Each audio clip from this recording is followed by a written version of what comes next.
It's the end of it's Yud Aleph, the 11th day of the month of Iyar, and we're studying Shmuel I, chapter 25, verse 2. In verse 1, we had the unfortunate news of Shmuel passing away. And everybody was mourning him. The whole nation was mourning him, coming from far and near. And David as well came to mourn. But right away after the short period of mourning, within the Shiva time, David realizes that his temporary peace with Shaul is about to change. Right before the death of Shmuel, after being chased by Shaul for about a year, David finally met Shaul in a cave and had an opportunity to kill Shaul, and it didn't. And when he revealed himself to Shaul and showed him that he was an arm length away from him, he cut a piece of his coat and didn't kill him.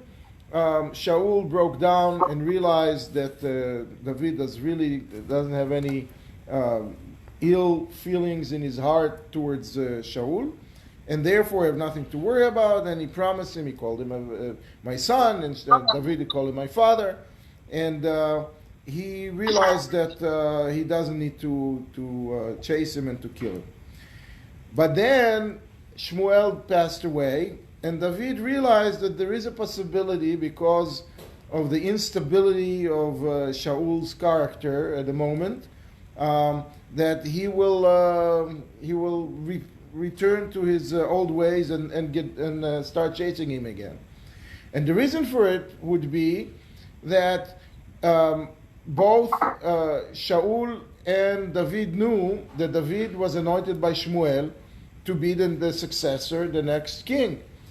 But Shaul thought to himself, well, Shmuel is a young man, 52 years old, and he should, he put me in charge, and now he will put the next one in charge. So Shaul thought that Shmuel will outlast him, and that's not what happened. So so Shmuel died, and David is not a king. So maybe the decree changed. Maybe it's no more set to be David is not going to be the next king, and therefore Shaul would start chasing him again and try to eliminate him as a threat. That was the thinking in David. David saw a couple of steps ahead, so he disappears from the scene. He leaves his home again and went down with all of his men, 600 men, went down to what's called Midbar Paran, to the desert, the wilderness of Paran. The wilderness of Paran is nowadays somewhere around Yerucham or Dimona, really in the middle of the desert. Now, a little north of that, there is an oasis. There is a little town, which is actually parallel to, if you're familiar with the Dead Sea, there are two areas in the Dead Sea where you have hotels, in the north and in the south, right? The north, the hotels don't work anymore because there is no sea over there. It was dried out. But in the south, there is a section that has a sea, Naval, it's called, whatever.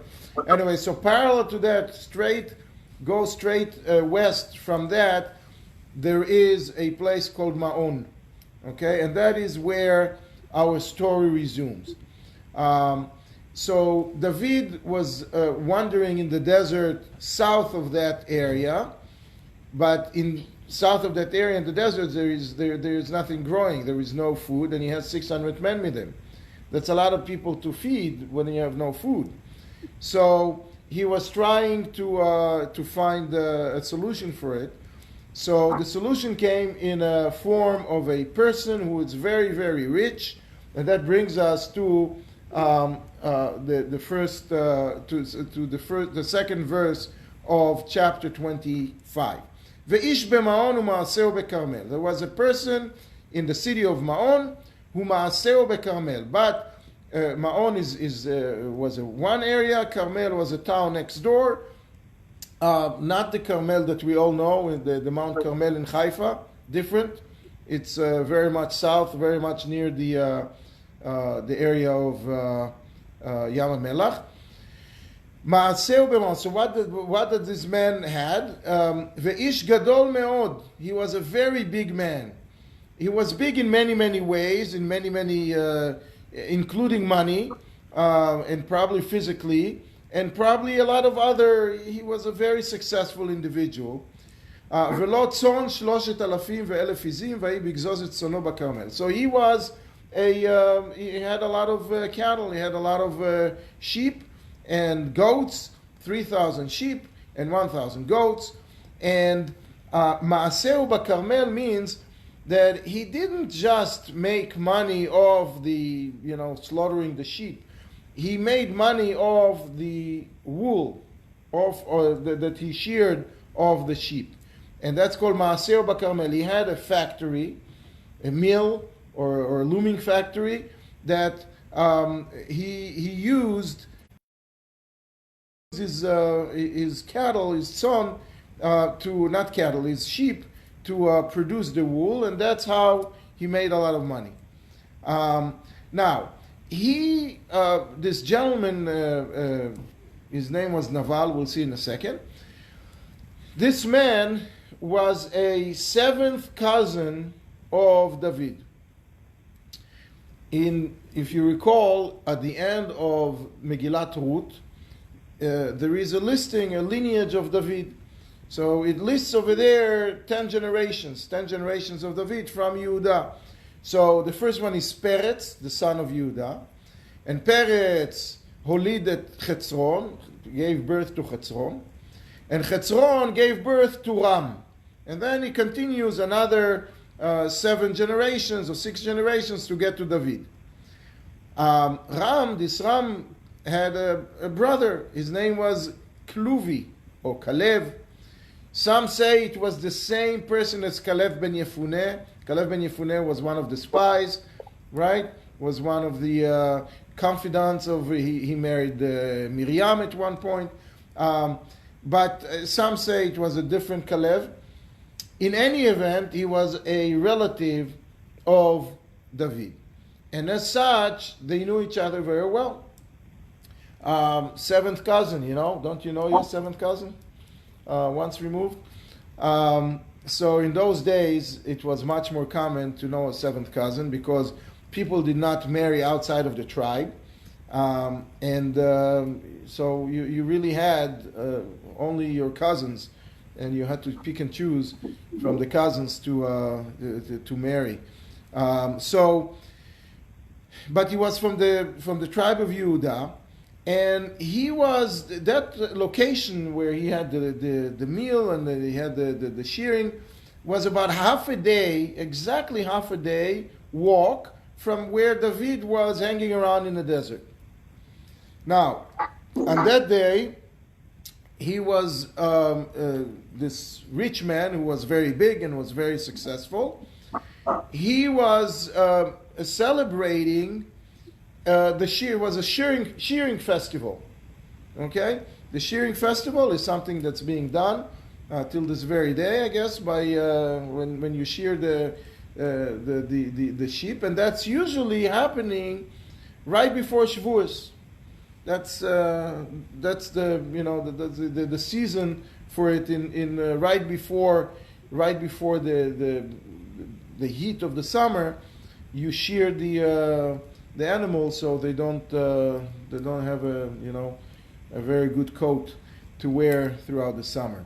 So most of the people say that we're talking about really around right at the Erev Shavuos, a day or two before Shavuos, which was still in the middle of the Shiva of Shmuel, because Shmuel passed away on the 28th of Iyar. Okay, in 17 days from today, that is Yortzeit. So he was celebrating. So within the Shiva, we have the end of the Shiva falls on Shavuos. So that was around then. There are some who say that it was on Erev Rosh Hashanah, but it's unlikely, according to many, because by then Shaul had only a few days to live. Shaul passed away, was killed, committed suicide 4 months after the death of Shmuel, and we know that Shmuel died on the 20th day of Iyar. So if you calculate it, by Yom Kippur is already almost too late. So in any event, it was the Shearing Festival. So he had because he was very, very successful and very, very rich, he threw a party, big party. That was like the biggest party these people who have sheep make during the year. That's their their season, the New Year's party. That's their season. Now, and the name of this person, V'shem Ish Naval. His name was Naval. Now, Naval is not likely to be his real name. It's a nickname. Naval means in Hebrew vile person, scoundrel, piece of work. Worse than that. A vile man, really, really hard, difficult person, difficult personality, not easy to deal with, not a nice guy. But his wife, his wife was Abigail. Now this Abigail was a very, very special lady. It seems that Ve'isha tovat sechel ve'ifat toar, and she was very, very pretty, but also very, very smart and very, very capable. The Targum is saying that she was Chakimat Mada. She knew science, She was very, not by, going to the Sorbonne and studying science, but she just was very, very smart. Abigail happened to be one of the 7 prophetess that we had. So we had Hannah was one, and Huldah, and Sarai Menu, and Esther, and Abigail. So she was a really, really special individual, and she is probably, the way it's being portrayed here, she was responsible for his success. She was the man behind the business, behind the woman behind the business, behind the man. And he, on the other hand, he was ve'aish kashe v'ra. He was a very hard and difficult person. Ve'rama alalim. What is rama alalim? So they say kashe was very stubborn. Ve'ravma alalim means that he always justified what he said. It's not someone that you can talk to, not someone you can deal with, not someone you can argue with. He was very stubborn, and he's always had the last word. And now, David thought that despite the fact he didn't have anywhere else to turn to, no one else to turn to in that area, and he was hoping, because he's 7th cousin, they're relatives, and so far Shaul is not chasing him yet, although he was feeling that it's imminent that that'll happen.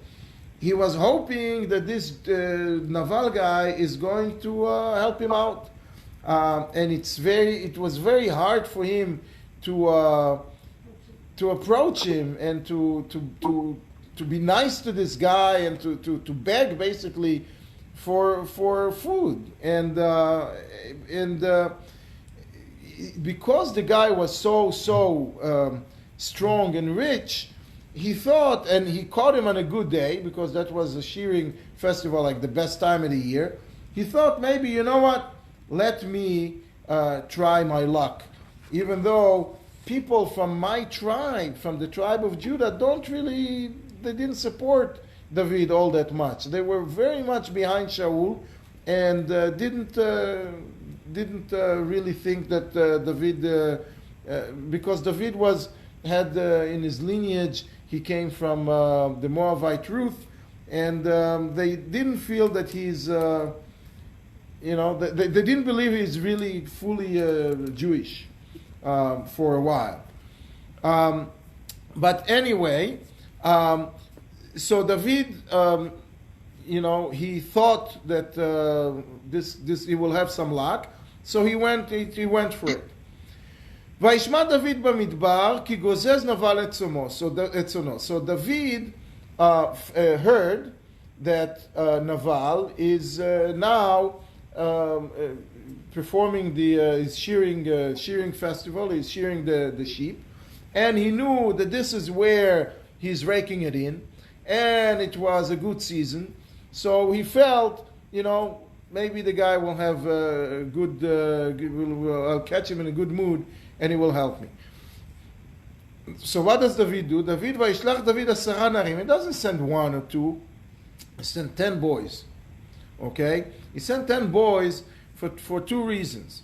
Number 1, he is hoping that Naval is going to give him enough food to carry. So 10 people will need to carry food for all of the 600 people, all the 600 men that's with him.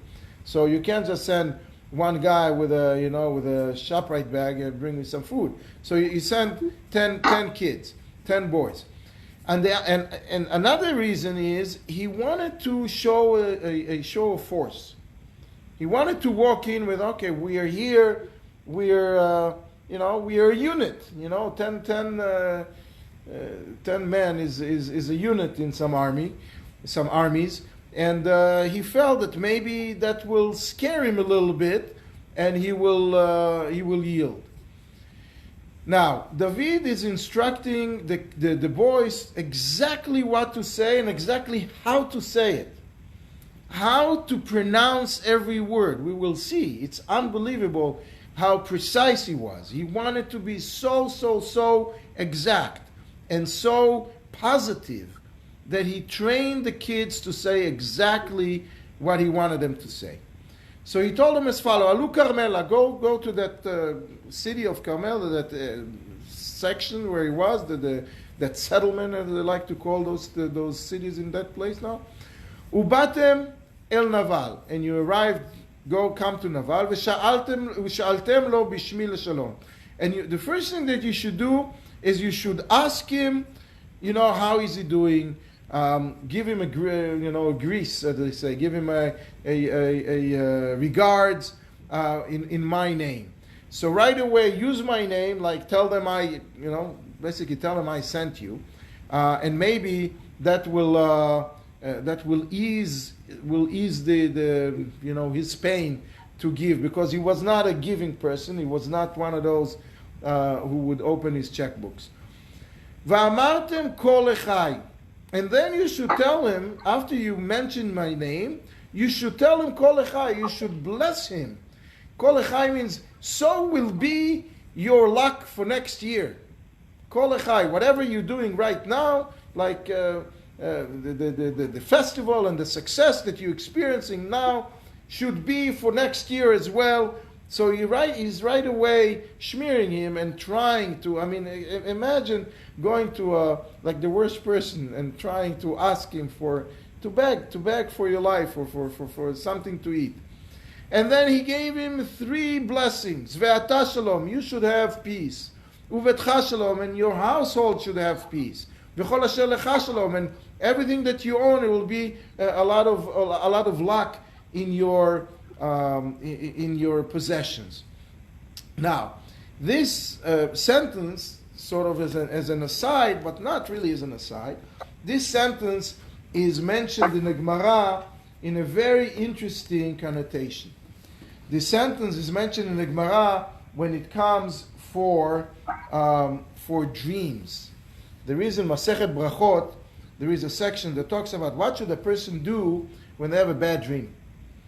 Okay, wake up in the morning and they had a terrible dream and they don't know, they feel bad. They feel it might come true, and so they need to do hatavat chalom. They have to. The Gemara is stating that someone who has a bad dream should get 3 people, and those 3 people will be like the Beis Din, will be the court, and he will tell them as follows: He'll tell him, I saw a good dream.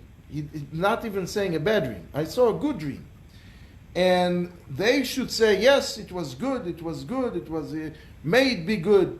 And they have to say it 7 times, and then they have to say certain verses from the Tanakh that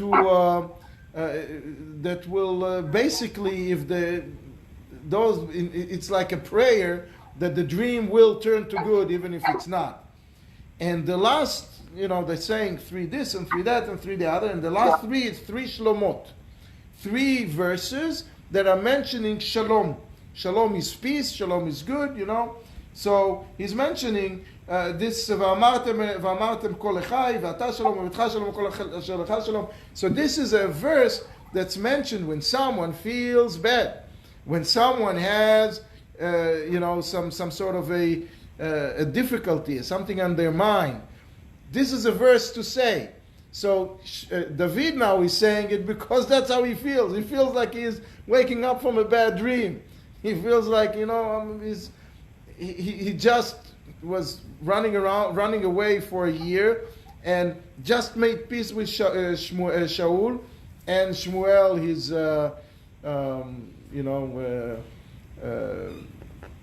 how do you call it?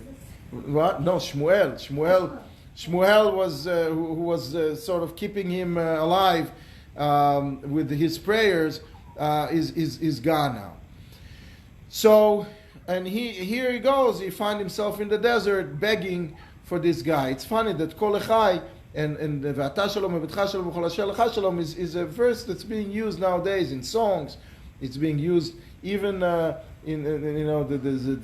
non-religious Zionists are using this pasuk very much to greet someone, especially in the shearing season. I remember when I was in a kibbutz, was in a religious kibbutz, and they had the shearing the season. So they used this pasuk, very very interestingly. No, not a religious one. Yeah.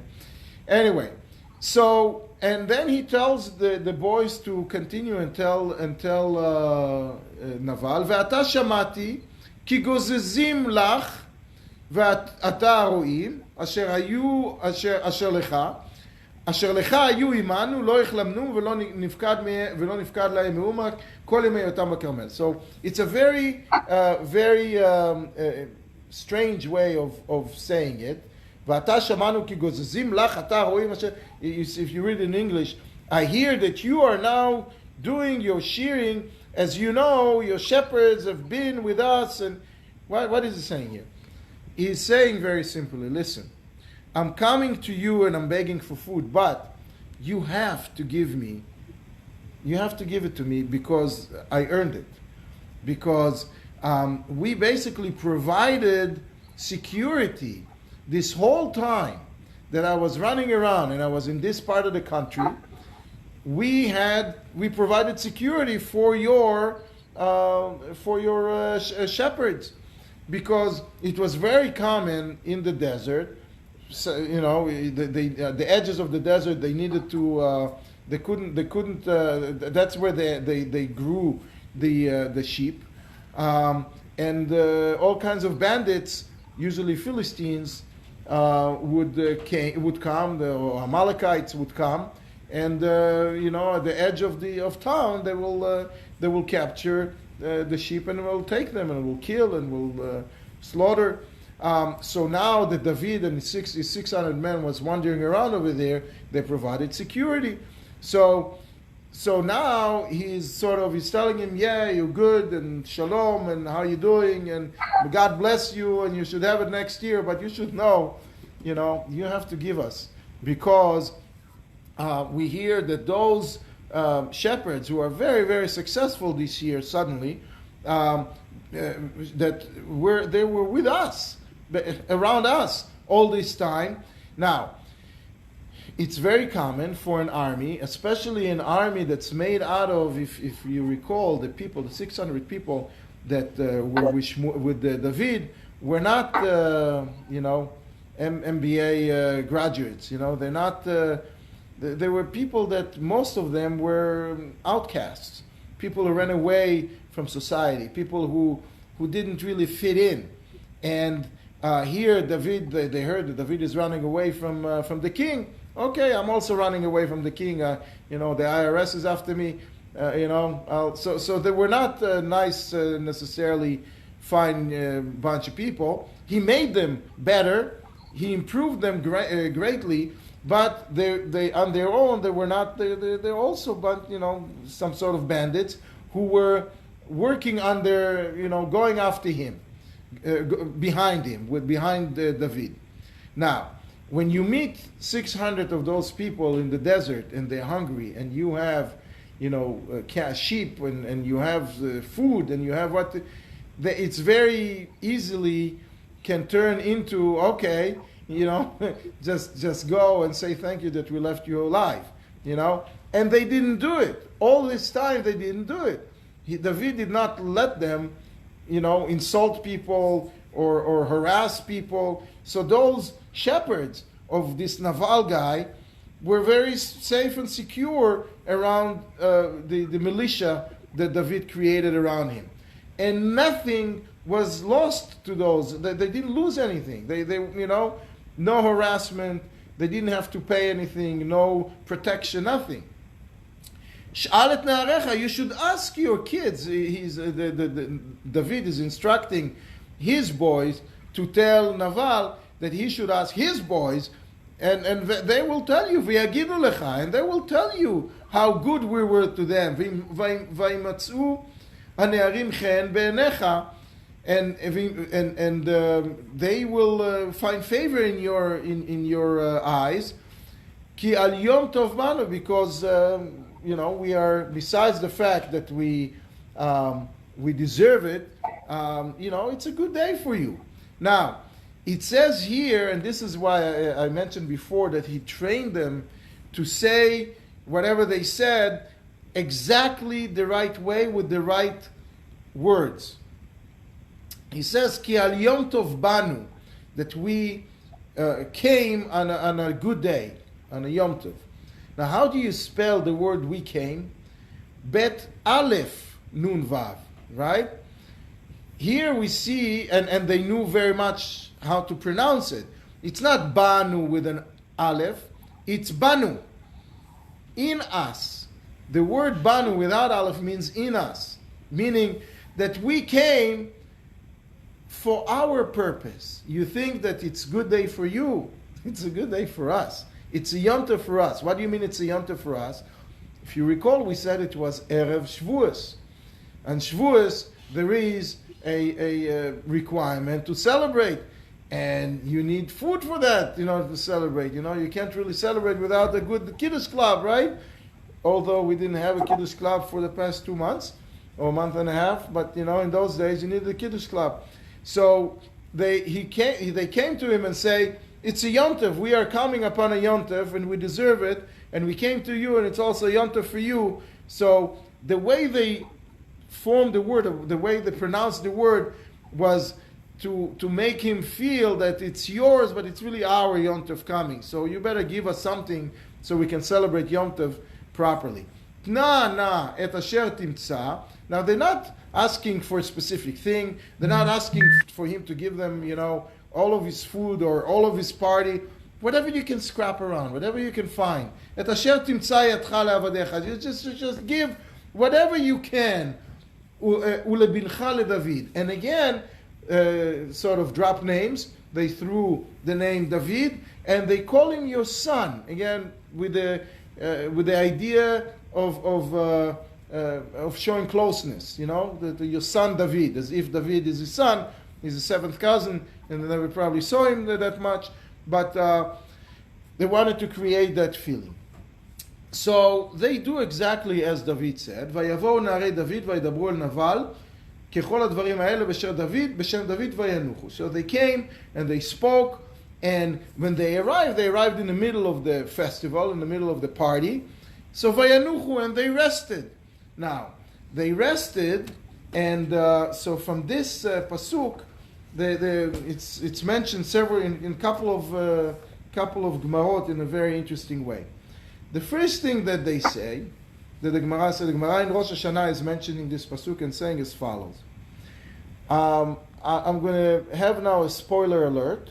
I'm going to tell you what will happen at the end. At the end, Naval dies, right? We all die, but Naval dies right after this.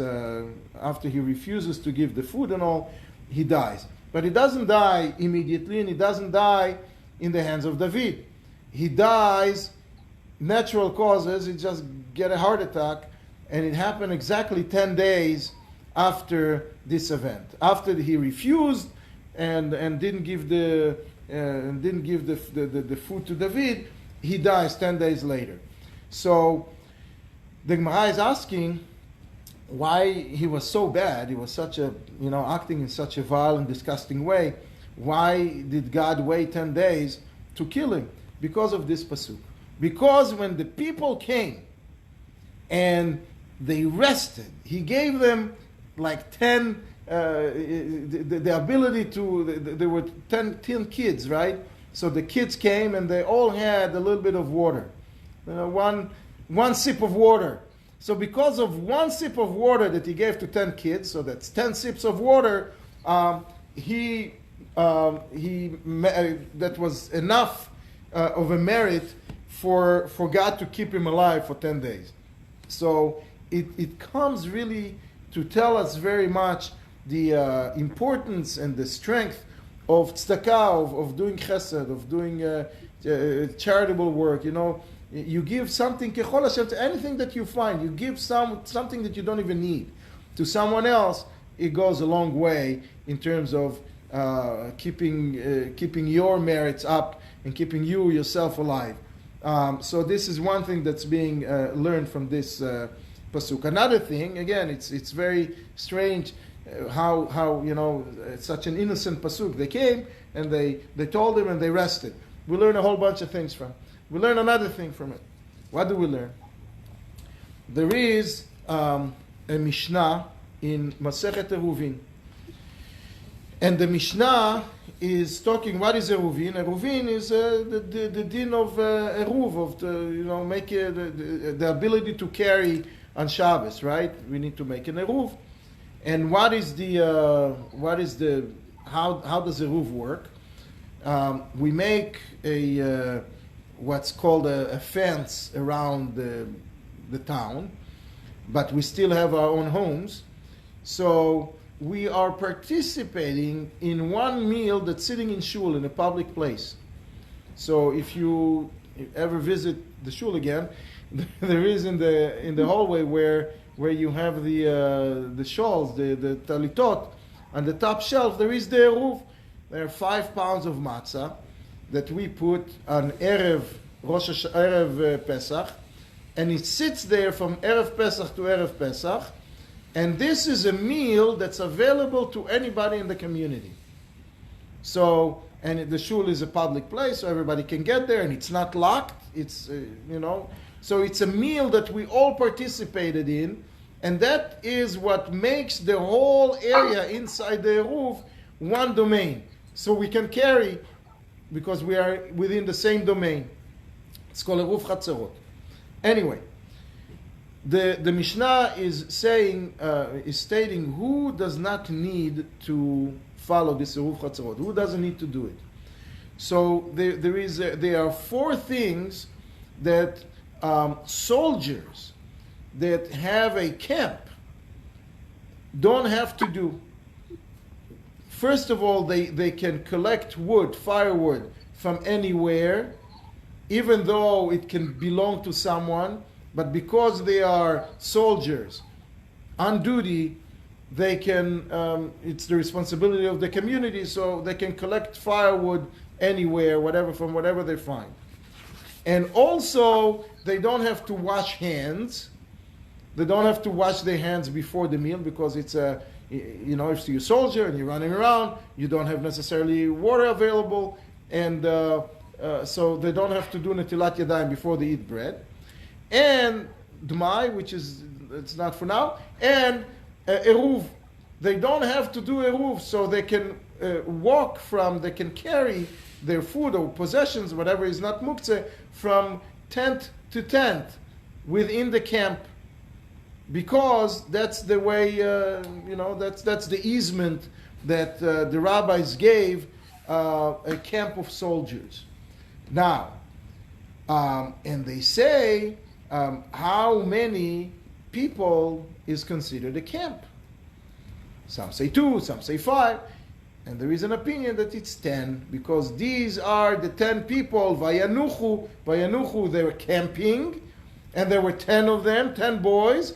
So that means that a camp is 10, and there were soldiers on duty to look for food, which is exactly what the Mishnah is talking about. So if you have a camp of 10 people, that's when the easement starts. If it's less, it doesn't work.